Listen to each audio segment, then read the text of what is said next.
Hello everyone, welcome back to my channel. कैसे हैं आप सभी लोग। आज की वीडियो में हम डिस्कस करेंगे unit fluid electrolyte acid base balance.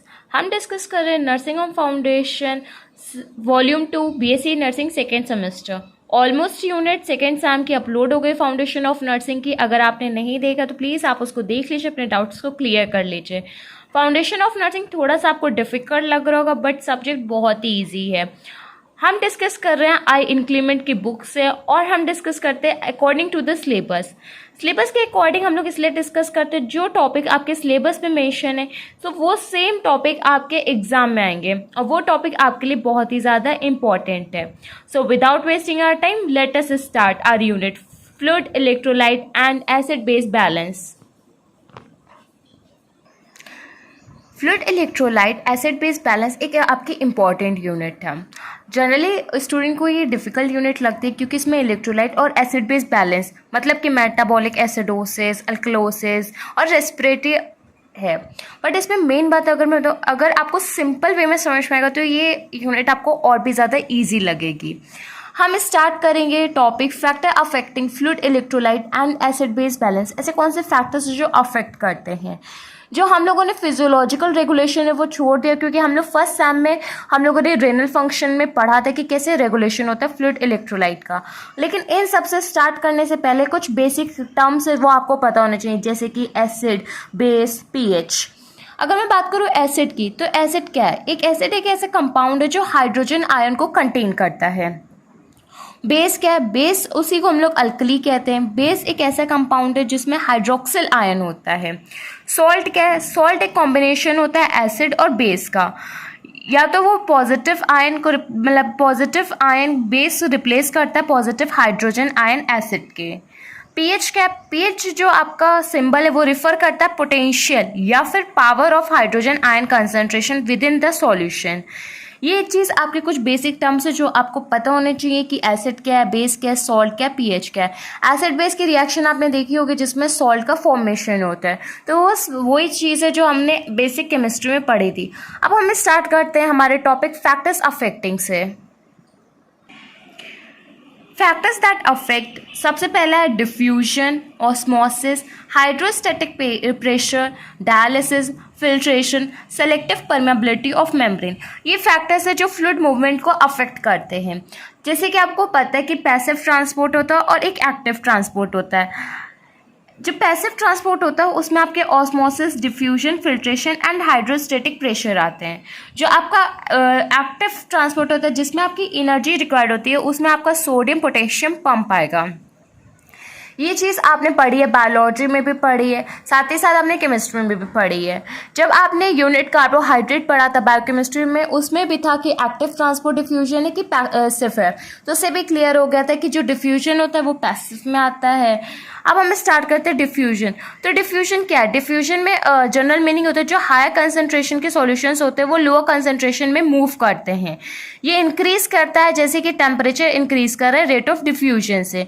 Osmosis क्या है। Osmosis the diffusion water molecules through a permeable membrane from the area lesser solute concentration. ये परमेबल मेम्ब्रेन से डिफ्यूजन मतलब कि ऑस्मोसिस करते हैं। हाइड्रोस्टैटिक प्रेशर, ये प्रेशर जो एग्जिट करता है फ्लूइड में एक क्लोज सिस्टम में, ये काउंटर बैलेंसिंग करता है। ये आपने रेनल सिस्टम में पढ़ा हाइड्रोस्टैटिक प्रेशर, ये प्रेशर फ्लूइड एग्जिट करता है क्लोज सिस्टम में। Dialysis the diffusion of molecule of soluble constituent through a permeable membrane is known as dialysis. आपने सुना होगा ना कि किडनी के लिए हम लोग डायलिसिस भी यूज़ करते हैं, तो वो डायलिसिस है। Filtration. It may be defined as the passage of fluid and dissolved substance across membrane because of differences in mechanical pressure on two sides of membrane. Filtration, आपने glomerular filtration, glomerulus filtration of course ये बातें सुना होगा। उसमें जब filtration होता है तो मॉलिक्यूल्स के मास की वजह से होते हैं और प्रोटीन का मास ज़्यादा होता है इसलिए वो मतलब कि कैसे फिल्टर नहीं कर पाती है। सेलेक्टिव परमेबिलिटी ऑफ मेम्ब्रेन, कोई भी मेम्ब्रेन मतलब कैपिलरीज या सेल मेम्ब्रेन्स होती है वो सेलेक्टिव परमेबल होती है। जो चीज़ सेलेक्ट करी रहती है वही आपकी मेम्ब्रेन से क्या होती है, क्रॉस कर सकती है।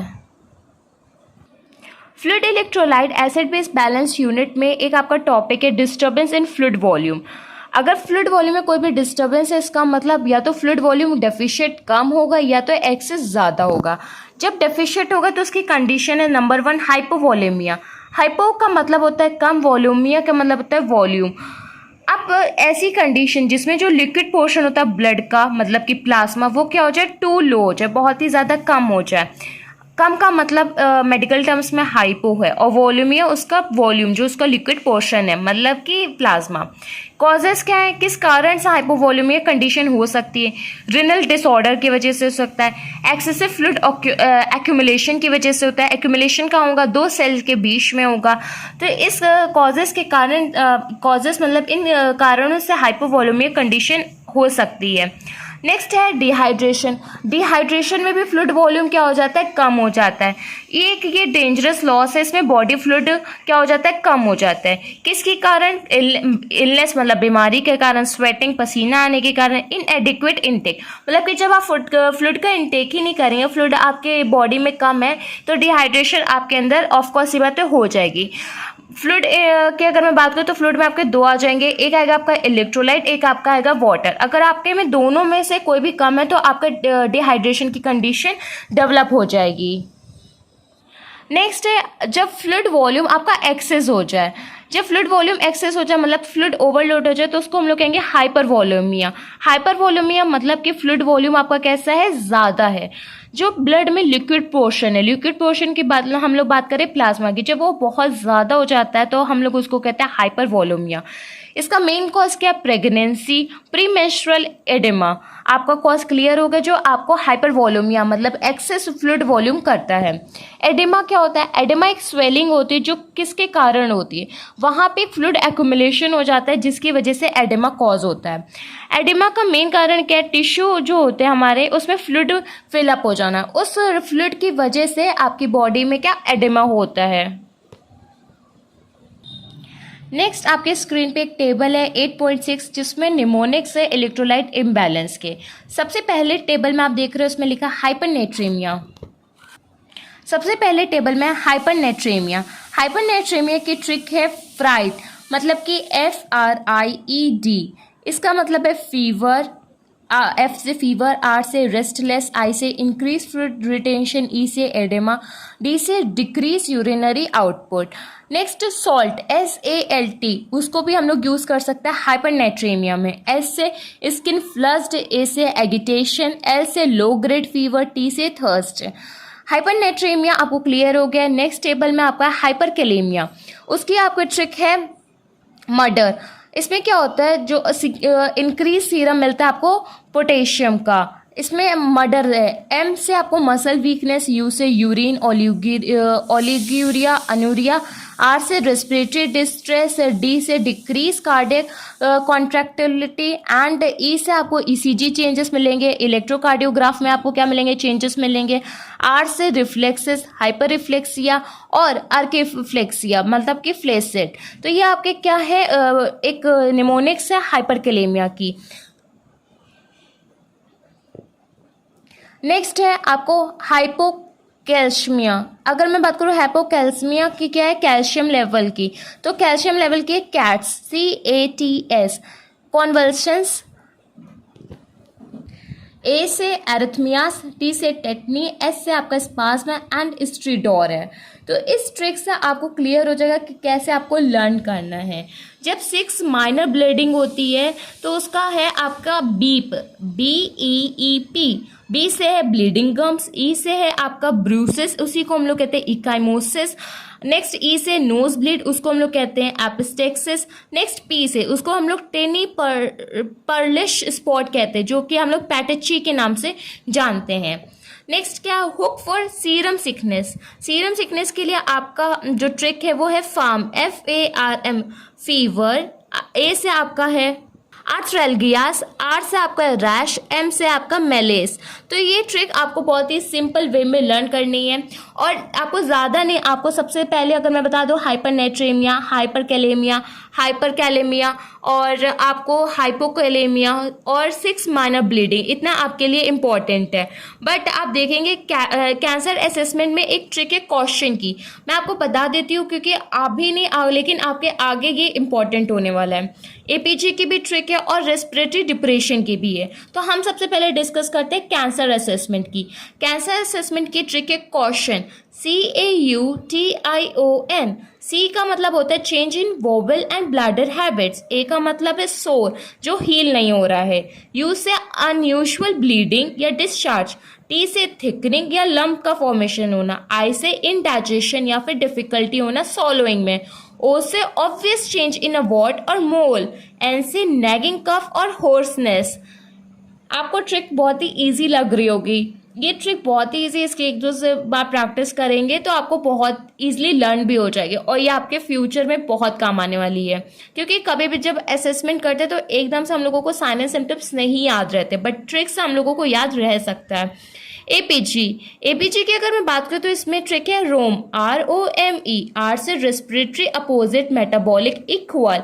ये बहुत इंपॉर्टेंट है। अगर आपने कभी भी अपने क्लिनिकल पोस्टिंग टाइम पे एपीजी करा है तो उसमें जब वैल्यू बताते हैं तो हम लोग इसी तरीके से बताते हैं। नेक्स्ट है respiratory depression including drugs. Drugs में क्या है आपका स्टॉप ब्रीदिंग मतलब कि STOP, सेडेटिव्स एंड हाइप्नोटिक्स। टी से ट्राइमेथोरोपिन। ओ से ओपिएट्स। पी से पॉलीमाइसिन्स। तो ये कुछ ट्रिक्स निमोनिक्स हैं जो आपके इलेक्ट्रोलाइट इम्बैलेंस में बहुत हेल्पफुल होने वाले हैं। इस टेबल के आप स्क्रीनशॉट ले लीजिए और इसकी प्रैक्टिस करिएगा और आपको जो इम्पोर्टेंट है नाइट्रोजन, पोटेशियम के लिए, कैल्शियम के लिए वो लर्न कर लीजिएगा। नेक्स्ट टॉपिक हमारा है acid base balance. Acid base balance आपके लिए बहुत इंपॉर्टेंट है। क्यों? क्योंकि वो होम्योस्टेसिस में इंपॉर्टेंट है। होम्योस्टेसिस क्या होता है? स्टेटस का मतलब होता है मतलब मेंटेनेंस किसका, टेम्परेचर का या फिर ब्लड में। एसिड बेस सॉल्ट हम लोग पहले ही कवर अप कर चुके हैं कि एसिड क्या है, बेस क्या है, सॉल्ट क्या है। हम डायरेक्ट डिस्कस करेंगे इसमें बफर्स के बारे में। जैसे कि अगर मैं बात करूँ पोटेंशियल ऑफ हाइड्रोजन, पीएच हम लोग डिस्कस कर चुके हैं। लो पीएच मतलब कि लोअर देन 7, अगर 7 से कम है तो वो किस में आ जाएगा, एसिड में आ जाएगा। हाई पीएच मतलब कि ग्रेटर देन 7, इसका मतलब वो किस में आ जाएगा, बेसिक या अल्कलाइन में। न्यूट्रल मतलब 7 रहेगा। कोई भी चेंजेस आएगा पीएच में तो आपको क्लियर हो जाएगा कि क्या एसिड है क्या बेस है। अगर मैं बात करूँ इसमें इंपॉर्टेंट क्या एसिड बेस बैलेंस पे, तो इसमें आपका बफर्स इंपॉर्टेंट है। ये बफर्स एसिड बेस को बैलेंस करने के लिए ही सेटअप होते हैं। ये हर एक सिस्टम में होते हैं जिससे आपका एसिड बेस बैलेंस जो बॉडी में वो मेंटेन रहे। सबसे पहले बाइकार्बोनेट बफर सिस्टम। ये सोडियम बाइकार्बोनेट और कार्बोनिक एसिड का मेजर केमिकल बफर्स है। कार्बन डाइऑक्साइड ये लंग्स में रेस्पिरेटरी रेट का आपका क्या करता है, मेंटेन करता है। बाइकार्बोनेट ये आपकी किडनी में रहता है। Measurement of arterial blood gas, respiratory acidosis and respiratory alkalosis, metabolic acidosis and metabolic alkalosis हम आगे डिस्कस करेंगे। नेक्स्ट हम डिस्कस करेंगे क्लासिफिकेशन। अगर मैं बात करूँ क्लासिफिकेशन की, जो फ्लूइड वॉल्यूम होता है या तो वो दो होंगे, या तो बढ़ेगा या तो घटेगा। बढ़ेगा तो उसमें हम लोग क्या कहेंगे, एक्सेस, और अगर घटेगा कम होगा तो उसको हम लोग कहेंगे डेफिसिट। हम लोग डिस्कस कर चुके हैं कि कैसी कंडीशन होगी एक्सेस में, कैसी कंडीशन होगी डेफिशिएट में। साथ ही साथ हम डिस्कस कर चुके हैं कॉजेज को भी। अब आपके लिए एक इम्पॉर्टेंट है कि इलेक्ट्रोलाइट में इम्बैलेंस हो रहा है, बैलेंस हो रहा है, तो आपको कैसे पता चलेगा। Hyponatraemia refers to sodium serum sodium level less than 135 MEQ पर लीटर। आपका हाइपरनेट्रीमिया की कंडीशन है जिसमें आपका 145 से ज़्यादा है। हाइपोकैलेमिया में पोटेशियम लेवल आपका क्या है, कम है। हाइपरकैलेमिया में ग्रेटर देन 0। हाइपोकैल्सीमिया में बिलो है 6 mg/dl। आपका हाइपर में ग्रेटर देन होगा 2 mg/dl। सेम एज हाइपोमैग्नीशियम में बिलो होगा किससे, नॉर्मल सीरम लेवल से। हाइपर में ओवर हो जाएगा, ज़्यादा होगा किससे, 3 mg/dl से। सेम आपको हाइपोफॉस्फेटीमिया में मिलेगा बिलो 5 mg/dl, और हाइपर की कंडीशन में आपको एक्सेस मिलेगा 5 mg/dl इन एडल्ट्स। ये सारी चीज़ें आपकी किसकी है, एडल्ट्स की, और आपको पता होना चाहिए क्योंकि ये वैल्यूज़ आपको पता होगी तभी आपको पता होगा कि इलेक्ट्रोलाइट्स हाइपर है कि हाइपो कंडीशन में है। ये इंपॉर्टेंट है, आप इसको लर्न कर लीजिएगा। अब हम डिस्कस करेंगे respiratory acidosis, respiratory alkalosis, metabolic acidosis, metabolic alkalosis. तो ये चारों टॉपिक आपके आएंगे एसिड बेस इम्बैलेंस में। तो हम स्टार्ट करते हैं। Acidosis and alkalosis are not disease but rather are result of wide variety of disorders. The presence of acidosis or alkalosis provide an important clue to doctor that a serious problem exists. अब मैं बताती हूँ acidosis alkalosis क्या है। Acidosis alkalosis कोई disease नहीं है, लेकिन इनकी वजह से बहुत बड़ा डिसऑर्डर आपकी बॉडी में हो सकता है, क्योंकि इसमें एसिड बेस आपका क्या है, इम्बैलेंस है। अब हम स्टार्ट करते हैं सबसे पहले एसिडोसिस और अल्कलोसिस को समझने की। ये दो एक एबनॉर्मलिटीज़ होती है एसिड बेस बैलेंस के लिए। एसिडोसिस का मतलब होता है जो ब्लड है उसमें बहुत ज़्यादा आपका क्या है, एसिड है, और अल्कलोसिस में आपका बहुत ही ज़्यादा बेस प्रेजेंट है ब्लड में। आपको क्लियर हो गया एसिड में क्या, एसिडोसिस में क्या होगा, जो आपका ब्लड है ब्लड में आपका एसिड का कंटेंट बहुत ही ज़्यादा होगा। अल्कलोसिस में ब्लड में कंटेंट किसका ज़्यादा होगा, बेस का ज़्यादा होगा। अब हम स्टार्ट करेंगे रेस्पिरेटरी एसिडोसिस से। रेस्पिरेटरी एसिडोसिस है मतलब कि आप क्लियर हो गए होंगे कि ये लंग से रिलेटेड है। अब हम स्टार्ट करते हैं। डिस्क्रिप्शन बॉक्स में आप देख रहे हैं कि इसमें लिखा है it is marked by an increase arterial carbon dioxide concentration, excess carbonic acid and increased hydrogen ion concentration. Respiratory acidosis is caused by hypoventilation or any condition that depresses ventilation. In respiratory acidosis, the cerebrospinal fluid becomes acidic and hypoxemia occurs because of respiratory depression. अब respiratory acidosis में होता क्या है। Respiratory acidosis में आपका pH का concentration decrease हो जाएगा, हाइड्रोजन कंसंट्रेशन इंक्रीज हो जाएगा, और जो आपका डिस्टर्बेंस आया है वो partial pressure of carbon dioxide का है वो भी कैसा रहेगा, इंक्रीज रहेगा। लेकिन जो आपका बाइकार्बोनेट रहेगा वो भी कैसा रहेगा, इंक्रीज रहेगा। तो रेस्पिरेटरी एसिडोसिस की आपको ये सिंपल समझने की ट्रिक है। आप इस टेबल के थ्रू से समझ सकते हैं कि एसिड बेस डिसऑर्डर में किससे बढ़ेगा। वही चीज़ मैं बता रही थी कि जो रेस्पिरेटरी एसिडोसिस है उसमें पीएच डिक्रीज होगा तभी कंडीशन आएगी एसिड की। हाइड्रोजन, अगर पीएच डिक्रीज हो रहा है तो हाइड्रोजन कंसंट्रेशन आपका बढ़ जाएगा। पीएच के जस्ट अपोजिट आपका हाइड्रोजन कंसंट्रेशन होता है। अगर एसिड कंडीशन है तो पीएच डिक्रीज होगा लेकिन हाइड्रोजन कंसंट्रेशन इंक्रीज हो जाएगा। हम बात कर रहे हैं रेस्पिरेटरी में, तो रेस्पिरेटरी में आपका पार्शियल रहेगा carbon dioxide and bicarbonate. Acidosis की कंडीशन में आपका कार्बन डाइऑक्साइड पार्शियल इंक्रीज होगा और साथ ही साथ आपका इंक्रीज करेगा बाइकार्बोनेट। रेस्पिरेटरी एसिडोसिस में आपको क्लियर है। अब मैं बात करती हूँ रेस्पिरेटरी अल्कलोसिस की। अल्कलोसिस इसका मतलब पीएच इंक्रीज करेगा। पीएच इंक्रीज कर रहा है तो हाइड्रोजन डिक्रीज करेगा। हाइड्रोजन डिक्रीज कर रहा है, आपका जो primary disturbance partial pressure of CO2 मतलब कार्बन डाइऑक्साइड है वो भी क्या करेगा, डिक्रीज करेगा। अगर वो डिक्रीज करेगा जो आपका सेकेंडरी रिस्पॉन्स है बाइकार्बोनेट वो भी क्या हो जाएगा, डिक्रीज हो जाएगा। मेरे अकॉर्डिंग आपको जो ये थ्योरी पोर्शन दे रखा है टेबलर फॉर्म है वो डिफिकल्ट लग रहा होगा समझने के लिए,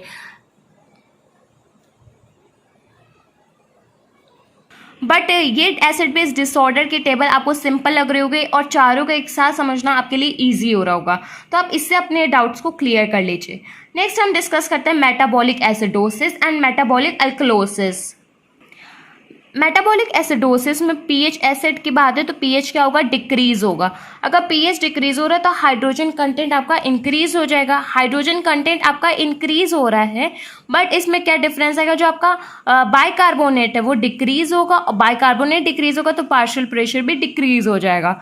मेटाबॉलिक एल्कलोसिस में पीएच आपका इंक्रीज करेगा, पीएच इंक्रीज करेगा तो हाइड्रोजन कंटेंट आपका डिक्रीज करेगा। हाइड्रोजन कंटेंट डिक्रीज करते ही आपका बाइकार्बोनेट इंक्रीज करेगा, पार्शियल प्रेशर भी इंक्रीज हो जाएगा।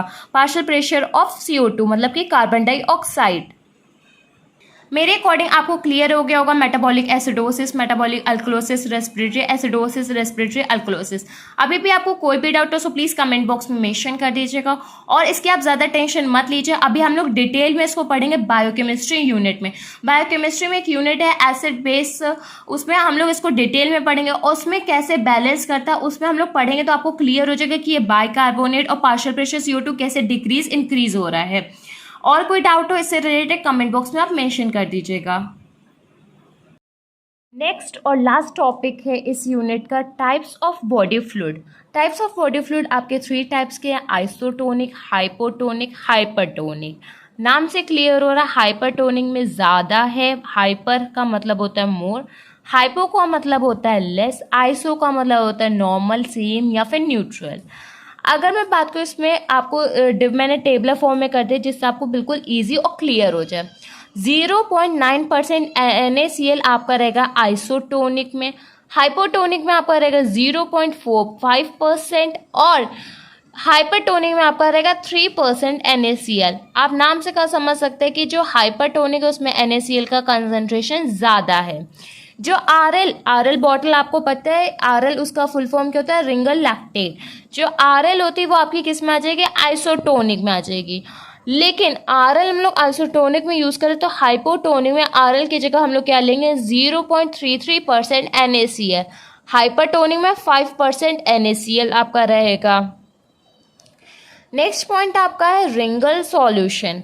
रिंगल सॉल्यूशन की अगर मैं बात करूँ तो इसमें भी आप वो यूज़ करोगे आइसोटोनिक में, बट हाइपोटोनिक में आप यूज़ करोगे 0.2% NaCl का। हाइपर में क्या करोगे आप, NaCl यूज़ करोगे या तो 3% या तो 5%, बट डेक्सट्रोज विद वाटर में के साथ। नेक्स्ट पॉइंट आपका है इसमें हम लोग आइसोटोनिक में यूज़ करेंगे डेक्सट्रोज को। डेक्सट्रोज किस में, 5% वाला है, 5% डेक्सट्रोज यूज़ करेंगे वाटर में। हाइपो की कंडीशन में हम लोग यूज़ करेंगे लेकिन कंसंट्रेशन क्या है, 2.5%।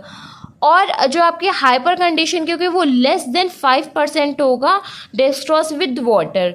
मेरे अकॉर्डिंग आपको types of body fluid clear हो गया होगा। थोड़ा सा ट्रिकी है बट इस टेबल से आपको बिल्कुल क्लियर हो जाएगा किस तरीके से आपको NaCl, किस तरीके से आपको डेक्सट्रोज विद वाटर करना है। आपका unit fluid electrolyte and acid base balance complete हो गया है।